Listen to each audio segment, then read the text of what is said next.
Pascal Bourgault est journaliste à la RTBF, grand reporter pour plusieurs télévisions. On lui doit des reportages entre autres en Afghanistan, on va en parler, mais aussi en Iran, en Irak ou encore en Libye. Bonsoir Pascal Bourgault, Bonsoir. on est ravis de vous accueillir. C'est une chance parce que j'imagine que vous êtes souvent par Mont et par Vaux, non? Oui, et puis moi je suis ravie d'être chez vous, d'être à Bruxelles, dans ma ville.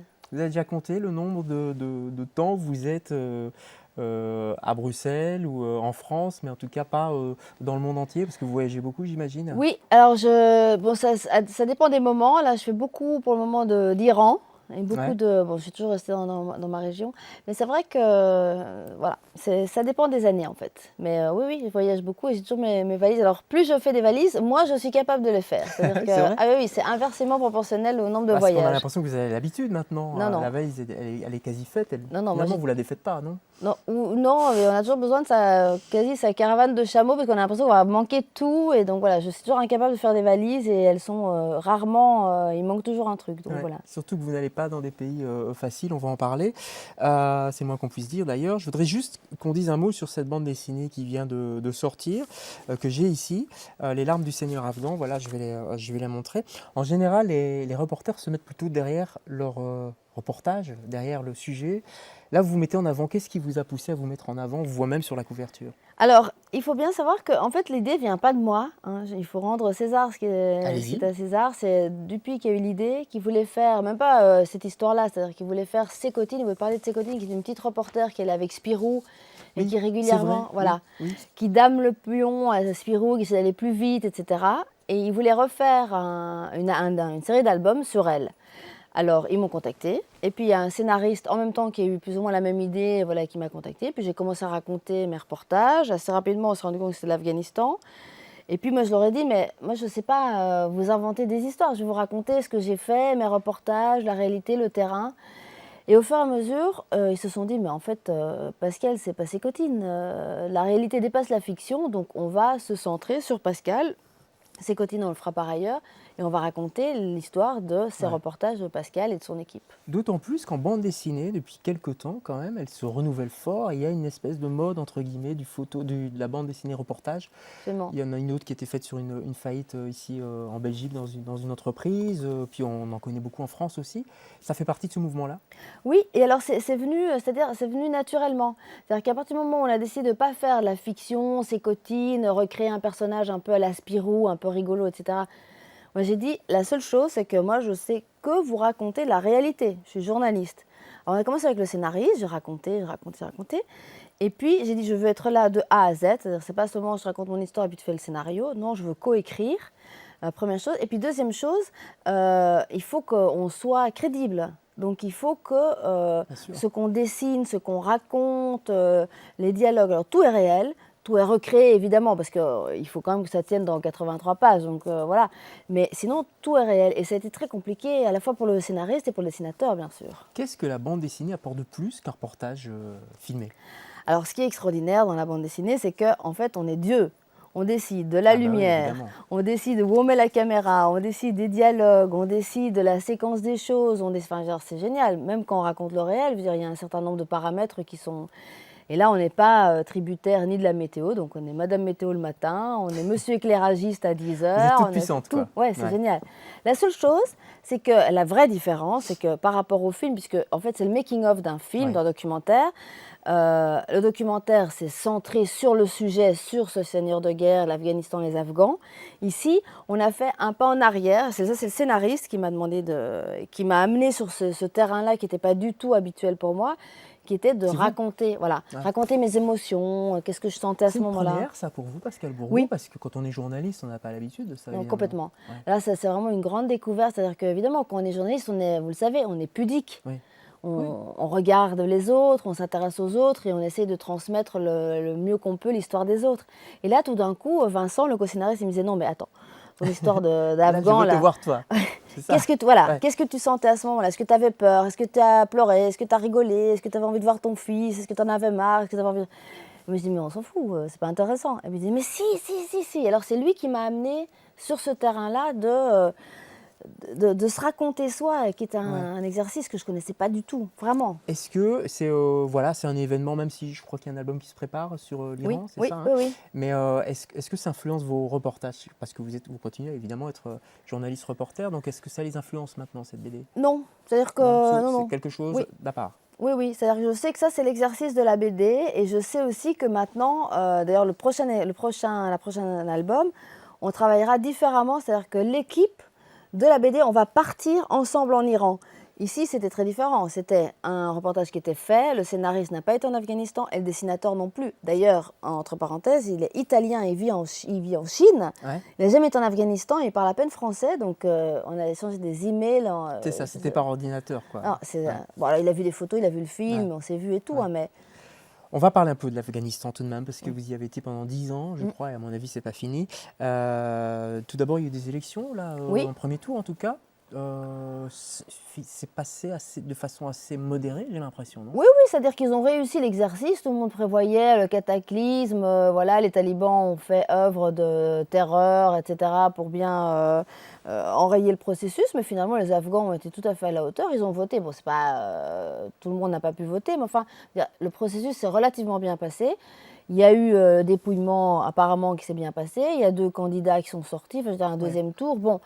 Voilà, ils ont en Proche tout de cas, Karzai. voilà, Ouais. bon, c'est évidemment pas des rebelles, c'est des gens du sérail, un plus que l'autre, voilà. Bon, ben, c'est un peu comme ici, hein. Ouais. Des gens du Sérail? Alors, c'est Dites des rarement, noms. Non. c'est rarement Bien quelqu'un sûr. venu de la Lune qui se Bien présente sûr, aux bien élections, sûr. hein. Je voudrais qu'on parle un petit peu de ce qui se passe en Afghanistan, en tout cas autour de vos reportages et ceux derniers justement. Comment vous faites tout d'abord pour vous préserver de l'empathie que vous pouvez avoir pour un seigneur de guerre? On vous voit effectivement sur cette couverture avec lui. Vous devez garder quand même une distance, on sait qu'il se passe des choses, que voilà, on se rapprochait des talibans. Mais vous, votre distance, comment vous travaillez ça? Alors, en fait, c'est la distance et en même temps la complicité. C'est-à-dire que si j'avais pas été durant 10 années, Ouais. les voir, les revoir, c'est quelque chose pour eux qui était extrêmement important parce qu'ils se sont dit, ah, une journaliste qui nous oublie pas, qui revient et qui vient alors qu'elle sait que c'est dangereux, elle sait que voilà, c'est pas facile, il faut vraiment le vouloir. Je veux dire, c'est vraiment perdu dans le nord de l'Afghanistan. Et donc ça fabrique de la complicité, de la confiance. Et c'est ça qui fait qu'au bout de 10 ans, finalement, il y a des choses qui sortent. C'est-à-dire, ils ne me disent pas les mêmes choses au bout de 10 ans qu'en 2001, en 2002. Donc la découverte, leur découverte va en même temps que la construction de notre relation de confiance. Et la distance, elle était là depuis le départ, parce que dans les pays musulmans, c'est très clair, hein, les femmes qui font du reportage, on est des extraterrestres, hein. Déjà, on abandonne notre mari, on abandonne nos fils, nos enfants, on est là, on s'intéresse à leurs cailloux et leur vie. Enfin, je dis, mais elles viennent d'où? Et c'est ça qui fait aussi qu'ils ils se disent, mais c'est Il y a vraiment pour quelque nous. chose en plus, Voilà, ouais, c'est c'est ça. vraiment pour nous. Et vous vous souvenez, enfin j'imagine que oui, la première fois que vous êtes allé dans ce coin de l'Afghanistan, comment ça s'est passé? Ah, ben bien sûr, je m'en souviens très Bah bien. oui. C'est en 2001, c'est le lendemain du 11 septembre. Toute la presse internationale s'est précipitée dans cette région qui était complètement oubliée des médias et du monde entier d'ailleurs, parce qu'eux, ils étaient là à pied d'œuvre depuis plusieurs années contre les talibans, sauf Avec Massoud. avec Massoud. Donc on a tous débarqué dans le quartier général de Massoud où il venait de se faire Quand assassiner vous dites d'ailleurs. tous, là, c'est en groupe, quoi, plein d'équipes, c'est ça? Non, c'est plein de toute la presse internationale. Le lendemain du 11 septembre, tous les projecteurs se sont braqués sur l'Afghanistan, refuge de Ben Laden, donc forcément, et puis il y a l'intervention occidentale qui allait se passer, Ouais. et donc on a tous été parce que tout d'un coup, on entrait tous en guerre à cause du 11 septembre. Alors que les Afghans, ça faisait des années qu'ils se battaient contre les talibans. Et donc moi, en fait, j'ai débarqué dans ce quartier général de Massoud, où on était tous un peu parqués, parce qu'il y avait tellement, ils n'avaient jamais vu autant de journalistes, donc ils ne savaient plus quoi en faire. Moi, je me rappelle la première nuit, c'était affreux, on a passé la nuit sous tente. J'ai jamais eu aussi froid de ma vie. Ah, c'était affreux, avec le caméraman, on était là, oh. Et puis il y avait un journaliste turc qui m'avait dit, écoute, ne reste pas dans le quartier général là, parce que c'est compliqué pour travailler. Ouais. Avance, va sur la ligne de front et va chez Mamour Hassan, c'est un ouzbek. Donc c'est ce turcophone. monsieur Voilà. que vous allez retrouver chaque année. Ouais. Voilà. Et donc là, on est resté 2 mois. Et puis à partir de là, je me suis dit, mais en fait, là, c'est vrai que j'ai un seigneur de guerre. J'ai fait plusieurs reportages sur lui et la ligne de front. Et j'ai compris petit à petit sa vie. C'est-à-dire qu'il y avait un mur au fond du jardin. J'ai mis 1 mois à comprendre que derrière le mur, il y avait ces femmes. Et que c'était ces femmes qui nous préparaient à manger. Un C'est- mois avant de comprendre ça, ça C'est-à-dire, paraît un mois, impossible. c'est-à-dire non, à passer le mur, c'est-à-dire à Ouais. comprendre, mais Et à aller les passer le voir. mur, aller voir, et me dire, tiens, mais on va peut-être aller dire bonjour à ces Vous femmes. étiez acceptée, vous en tant que femme, parmi ces femmes? Oui, alors elles adorent. Hein. Ouais. Ah ben oui, elles adorent, parce qu'elles ne peuvent rien voir de l'extérieur. C'est-à-dire, elles sont confinées, elles peuvent sortir, aller au marché et tout, mais Et donc, elle vous demande de raconter votre enfin, vie, le monde. oui, et puis c'est compliqué parce que du coup, il n'y a aucun interprète Oui, il y qui a la peut langue, passer. évidemment. Ouais, voilà, Ah oui. donc je te comptais sur les cousins ou Ouais. les gens de la famille de confiance, parce que voilà, on n'a plus aucune langue commune. Donc ça passait beaucoup par la gestuelle, le machin, le truc. Bon, c'est compliqué, hein, du coup. Alors, vous parlez de tout ça comme ça, avec une certaine, j'allais dire presque légèreté, mais il y a la peur qui est là, il y a les talibans pas loin. Oui. Comment vous gérez cette peur? Alors, la peur, c'est très simple. Il faut avoir le thermomètre de la peur bien réglé. C'est-à-dire qu'il faut avoir suffisamment peur pour... c'est-à-dire pas trop peur pour y aller quand même, parce que si on a trop peur, on n'y va pas, ça sert à rien, on n'est pas sur Terre pour... mais pas non plus, mais suffisamment peur pour ne pas faire de bêtises. Ouais. Parce que si on n'a pas peur du tout, ben, on fait n'importe quoi et voilà. Et là, vous avez le casse-pipe, quoi. Ouais. Voilà, donc il faut le thermomètre de la peur bien réglé. Voilà, il se fait que le mien, il est bien réglé, donc voilà. Mais c'est quelque chose que vous avez travaillé, que vous avez, voilà, vous y êtes fait avec les années, ou parce que vous dites un thermomètre, ça a l'air très simple, hein, mais finalement, Oui, voilà, je sais pas. franchement, C'est comme ça. ouais. Mais non, enfin, je sais pas du tout. C'est-à-dire, j'avais conscience du danger. C'est-à-dire, je pars pas en Afghanistan pour mourir. Je pars pas dans les pays comme ça pour mourir, c'est clair. Mais voilà, je prends toutes les précautions qu'il faut pour ne pas, évidemment, ni mourir, ni avoir des accidents, ni être tué, ni être enlevé. Mais Voilà. est-ce Mais- que, on va faire de la psychologie à deux balles, comme on dit, un peu, Ouais. mais est-ce que vous avez besoin de cette peur pour fonctionner, en fait? C'est une adrénaline chez vous? Non, non. C'est-à-dire que si elle est là. C'est-à-dire, le problème, c'est pas la peur. Le problème, c'est pourquoi je m'intéresse toujours aux pays où éventuellement on peut avoir peur. Donc pourquoi je m'intéresse toujours aux pays où c'est rock'n'roll, où c'est la crise, la guerre, le conflit, le post-conflit, le pré-conflit. Enfin, voilà. Moi, j'aime bien les choses compliquées. J'aime bien les moments historiques, les moments où les choses Ouais, se passent. être là où l'histoire se passe. Ouais. Voilà, où l'histoire bascule. J'aime bien les situations compliquées et j'aime bien aussi les moments où on s'intéresse à un pays. C'est toujours le problème de la guerre, c'est qu'on s'intéresse notamment à l'Afghanistan. Pendant des années, on a parlé de l'Afghanistan et personne, voilà. Et puis tout d'un coup, on s'y est vraiment intéressé parce qu'on y était, parce qu'on est allé faire la guerre là-bas, parce qu'on s'est installé, on s'est dit mais c'est quoi ce pays? Et ça, je trouve que voilà, c'est magnifique. C'est pouvoir aider les gens qui sont concernés. Ici, en l'occurrence, c'était parce qu'il y avait une présence militaire et humanitaire aussi, il ne faut pas l'oublier. Et que tout d'un coup, on essaie de comprendre. Voilà, on a la petite mouche. Zzzz, on essaie de comprendre et de leur donner la parole parce que c'était important. Enfin, je dirais, ça reste important. Et ils ne sont pas sortis De d'auberge. Hein. Ah non, loin pas de du là, tout. ouais. Alors, vous aimez tout ça, on peut se demander d'où ça vient. Vous êtes la fille de Jacques Bourgault, Oui. avocat entre autres de Marouane Barghouti, mais d'autres personnes également. Est-ce que votre papa vous a insufflé cette espèce de passion pour certaines causes, un certain type de cause? Alors c'est sûr que familialement, mon père m'a transmis la curiosité pour l'autre et la curiosité pour l'autre qui est en difficulté et qui est plutôt qui vient de pays en crise, en guerre. Voilà, donc ça c'est sûr. Et ma mère m'a transmis aussi cette curiosité, cette générosité. Enfin, les deux ont, à leur manière, et ils sont très différents, transmis ça. Dans le sens de l'aventure, mon père est un petit peu plus dans l'aventure beaucoup plus que votre ma mère, mère, ouais. ouais. Mais voilà, j'ai une arrière-grand-mère qui faisait aussi des voyages. Toute ma famille a toujours voyagé, notamment au Congo. Bon, c'est un peu moins, voilà. Ah, quand même, quand même. Ouais. Mais donc voilà, on a vécu en Algérie après l'indépendance, pas avant. On a construit, voilà, donc c'est un peu dans la famille aussi, mais voilà, chacun est libre aussi de son propre parcours et des choses. Donc je pense que là, c'est vrai que j'ai poussé peut-être l'aventure Ouais. très loin, quoi. Je pense que Ils ont eu peur parfois, Oui, vos parents? oui. Et d'ailleurs, c'est très compliqué à gérer ça, les angoisses des proches. Et je comprends, c'est horrible. Moi, mon fils, le jour où il me dit je vais en Afghanistan, je vais avoir énormément de mal. Donc je peux comprendre qu'être la maman ou le papa de Pascal Bourgault, c'est pas toujours facile. Donc je suis désolée pour les cheveux blancs que je leur ai causés. Mais c'est plus fort que vous. Oui, et puis surtout, voilà, chacun a sa vie, il décide. Et ils l'ont toujours respecté et je les en remercie. Et ils m'ont toujours encouragée aussi. Pourquoi cette passion aussi pour le monde musulman en général, ou on va dire allez, arabo-musulman, à part peut-être l'Iran, hein, qui est effectivement plus perse, mais enfin voilà, pourquoi ces régions du monde-là? Parce que moi, je trouve que l'islam est passionnant. C'est-à-dire que on connaît mal, même en Belgique et en France, c'est une religion voilà, qui vient d'ailleurs, même si maintenant elle est pratiquée par des Belges, qui sont belges, et voilà, et c'est une religion reconnue par la Belgique, et heureusement, et dans la Constitution est reconnue comme telle, mais qui n'est pas historiquement partie du patrimoine belge. Donc on la découvre, on la connaît mal, souvent on la juge.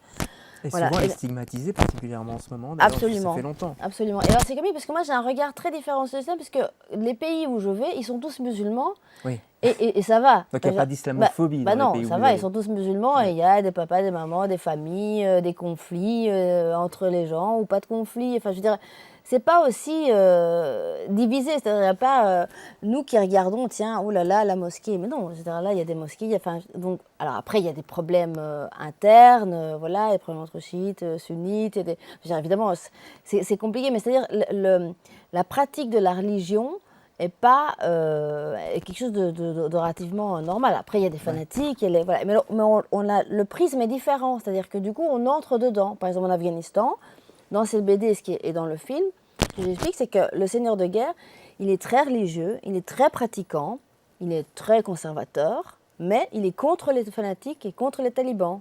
Parce qu'il n'est pas d'accord avec les talibans, parce que les talibans imposent la prière, Mhm. impose le port de la barbe, impose un tas de choses, et tue éventuellement les gens qui ne suivent pas les préceptes comme eux.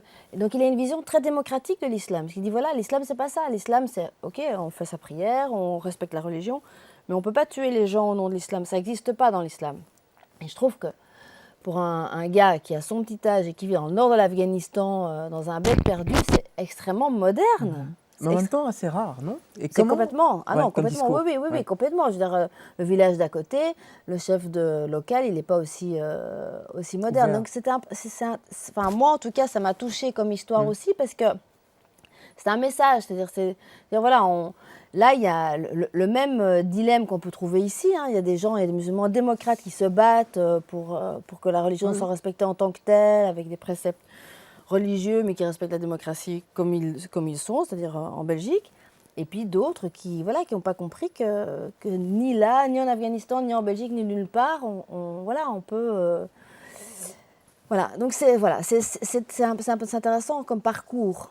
Comment la journaliste que vous êtes, et effectivement qui allait beaucoup dans des pays musulmans, comment vous voyez l'importation de certains conflits ici, chez nous, les tensions qu'il peut y avoir entre, par exemple, des personnes juives et des personnes musulmanes, vous le vivez comment, vous? Ben, c'est-à-dire que c'est dramatique, parce que souvent, les personnes qui en parlent ne connaissent pas, c'est-à-dire ils n'ont pas été sur place, ils ont l'impression qu'ils font partie d'une cause, alors que ni du côté juif, ni du côté musulman, c'est pas leur histoire, c'est pas leur problème. Je veux dire, eux, voilà, ils vivent ici, en Belgique. Je veux dire, pourquoi les données sont complètement Mhm. différentes. Donc, ils n'ont pas une loyauté à avoir. On peut avoir des opinions politiques, on peut avoir des solidarités, bien sûr, on peut se mobiliser, on peut critiquer, etc. Mais on n'a pas à avoir une solidarité comme ça de groupe contre un autre groupe. Je veux dire, ça n'a rien à voir.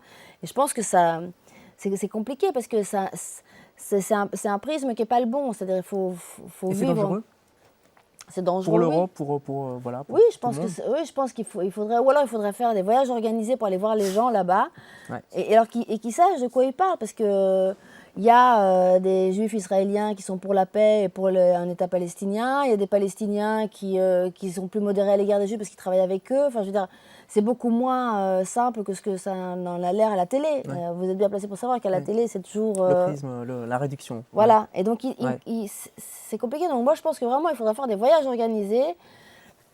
Voilà, en Palestine, en Israël, en Afghanistan, enfin qu'ils aillent voir sur le terrain comment ça se passe vraiment, et qu'ils se rendent compte que... Mais est-ce que ça suffit? En 2004, vous avez eu des ennuis avec Joël Rubinfeld, voilà, qui a intenté un procès à la RTBF. Donc Michel Connen, Yves Tirant et vous-même, vous y étiez taxés d'antisémites, hein. Le reportage, les Ah oui, alors reportages étaient clairement antisémites. Comment vous avez vécu ça? c'est horrible, hein. C'était absolument atroce cette période parce que je ne suis pas antisémite, je ne l'ai jamais été et personne dans ma famille ne l'est. Là, j'ai été attaquée à un moment donné où ce jour-là, j'ai mal travaillé. Genre, j'ai mal analysé les images qui m'avaient été Donc c'est des images, pour envoyées. expliquer, Voilà, EVN qui venaient qui étaient de envoyées. Palestine, Qui, d'Israël. Hein. oui, qui étaient envoyées par l'armée israélienne. J'avais Ouais. pas bien analysé quelles étaient les images. Enfin, voilà, j'ai fait un commentaire qui n'était pas antisémite, c'est juste c'était un mauvais sujet. J'avais pas, voilà, j'ai pas bien travaillé, j'étais fatiguée, c'était 13 heures. Tout le monde qui a travaillé dans des conditions d'urgence. Voilà, mais j'ai rien dit de très très grave. C'est juste qu'on pouvait interpréter ma manière de présenter les choses comme étant. On m'a fait un procès, mais totalement injuste, qu'ils ont perdu d'ailleurs, parce que je ne suis pas antisémite et que le tribunal m'a donné raison et a donné raison à la RTBF, parce qu'il n'y avait absolument pas d'antisémitisme Ça fait dans cette 10 ans histoire. d'ailleurs ce procès. Oui, à C'était à Dinan, oui, dire. je ne sais pas pourquoi ils ont été allés. Non, non, ça m'a fait énormément de peine parce que j'ai beaucoup d'amis juifs et que ils étaient les premiers à me dire mais on va t'aider à rédiger ta défense pour prouver que tu n'es pas antisémite. Voilà, donc j'ai des amis musulmans, une des marraines de mon fils c'est une irakienne, j'ai des amis juifs très proches, genre, j'ai de tout, mais je ne suis pas... Vous êtes senti blessé à ce moment-là? Ah oui, oui, très fort. Très fort. Mais depuis, on s'est reparlé avec Joël Rubinfeld. Je lui dis, mais vous faites quoi? Ça sert à quoi votre truc là, de tendre encore plus la réalité? Vous attaquez des gens qui ont rien fait simplement pourquoi? Non, c'était ridicule. Je pense que voilà, il en est revenu depuis et puis il a compris que voilà, je crois que c'était un peu un Ouais. truc à un moment donné, il fallait Ouais. pas faire parler plusieurs procès et c'est tombé sur moi, ça aurait pu tomber Ouais. sur quelqu'un d'autre. Parenthèse fermée. Ouais. Autre parenthèse, c'était votre fameux congé sans solde à la RTB, on en a parlé, c'est pour ça que je me permets d'en parler dans les médias, où pendant un congé sans solde à la RTBF, vous partez en Libye, vous décidez de partir en Libye parce qu'il se passe effectivement beaucoup de choses là-bas à Benghazi, et vous faites un reportage écrit que vous publiez dans Le Soir, qui est très mal ressenti par la RTB. Alors, donc en fait, juste pour expliquer les Oui. détails, donc en fait j'étais effectivement en congé sans solde au Canada et puis tout d'un coup, tous les pays que je couvre, il y a la révolution qu'on connaît, la révolution de la rue, Arabe, etc. Alors, moi, à ce moment-là, j'avais envie de faire mon métier, donc voilà, donc je suis allée à mes propres frais en Égypte en prévenant la RTBF. Et puis, il y a France 2 qui allait vers la Libye et qui avait de la place pour nous dans la camionnette. Donc voilà, je leur ai proposé d'y aller à l'RTBF. Voilà. Bon, pour des circonstances très compliquées qu'on ne détaillera pas ici, Non. pour eux, ce n'était pas le moment, ils n'en avaient pas envie. Enfin bref, donc moi, j'étais en tout cas, à un moment donné, un peu prisonnière de cette camionnette de France 2 où on s'est retrouvés en Libye alors qu'il n'y a pas eu vraiment un feu vert et que j'ai pensé que c'était de mon devoir d'aller là où les choses se passaient. Voilà, et donc, voilà. Après, tout ce qui s'est passé après, c'est compliqué. Ce qui est sûr, c'est qu'après 15 jours en Libye, avec la camionnette de France D ne pouvant livrer aucun reportage pour la RTBF parce qu'ils n'en voulaient pas, c'est vrai que j'ai écrit un article dans Le Soir en signant de mon nom, mais Pas n'importe quel article, témoignant. puisque là, vous montriez effectivement des munitions Oui. de l'AFN. Ouais. Ouais, c'est la réalité. Oui, bien sûr, mais je veux dire, c'était pas Oui, oui, un bah détail. voilà, oui, Oui. je pensais Oui. que c'était important que les Oui. Belges, les lecteurs belges francophones le sachent, donc j'ai raconté, j'ai fait mon travail en fait. Hein. Est-ce que vous êtes une rebelle, Pascale Bourbeau, vous-même? Bah, un peu, oui, je pense. Je ne sais pas si je suis toujours beaucoup dans la préservation de moi-même à cause de ça, mais oui, mais bon, voilà, c'est mon travail, c'est comme votre travail. Vous êtes journaliste, vous racontez ce que vous voyez, en fait. Non? Si, bien sûr, oui. Ceci dit, vous êtes toujours journaliste à l'RTB, Oui. donc tout ça s'est bien passé, c'est bien terminé. Juste une question quand même sur les moyens des télévisions publiques pour ces grands reportages. On en voit de moins en moins, on voit de moins en moins d'envoyés spéciaux. Comment vous vivez ça, Mais vous? c'est-à-dire que c'est compliqué, c'est-à-dire à la fois pour la RTBF, mais pour même les télévisions françaises. Maintenant, Oui. je travaille beaucoup pour les Français, notamment France 24 et TV5. Et même les grandes chaînes, France 2, etc., on se rend compte qu'il y a moins de moyens parce que les télés sont en crise, c'est-à-dire qu'on est dans une nouvelle phase, et vous le savez aussi, les gens regardent moins la télé, il y a moins d'annonceurs, il y a Internet. Oui, mais c'est enfin, paradoxal, on vit des moments de bouleversement incroyables où il Complètement. faut être sur place pour apporter ce qui se passe, Oui, oui. et on l'est de moins en moins. Oui.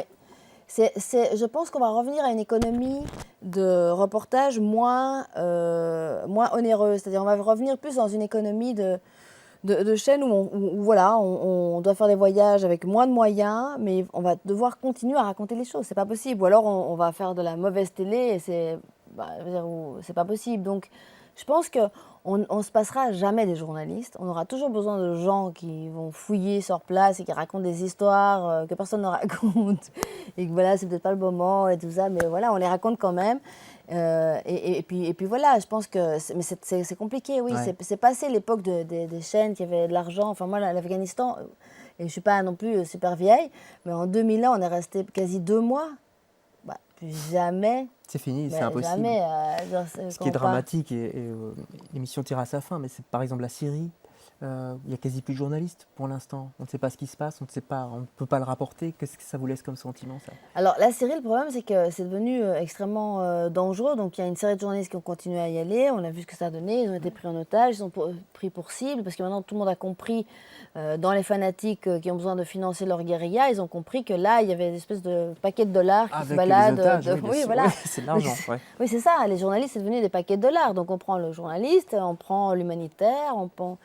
Et on négocie, c'est-à-dire c'est plus une question de liberté d'informer, c'est juste des fanatiques qui ont besoin d'argent pour financer leur combat. Et donc voilà. Mais ça a toujours existé aussi, c'est-à-dire que le problème en Syrie maintenant, c'est que c'est particulièrement dangereux, parce que c'est particulièrement, comme ça a été à un moment donné en Irak, c'est que en plus, en séquestrant et en prenant en otage les journalistes, on supprime toute possibilité de raconter que les uns se comportent mal, les autres font des atrocités. Voilà, donc c'est clair que pour la liberté d'informer et le devoir d'informer, c'est gravissime. Et qu'on a besoin de savoir ce qui se passe, parce que ça touche Bien sûr. indirectement, Bien peut-être sûr. égoïstement aussi, mais l'Europe. Bien sûr, mais bien sûr, bien sûr.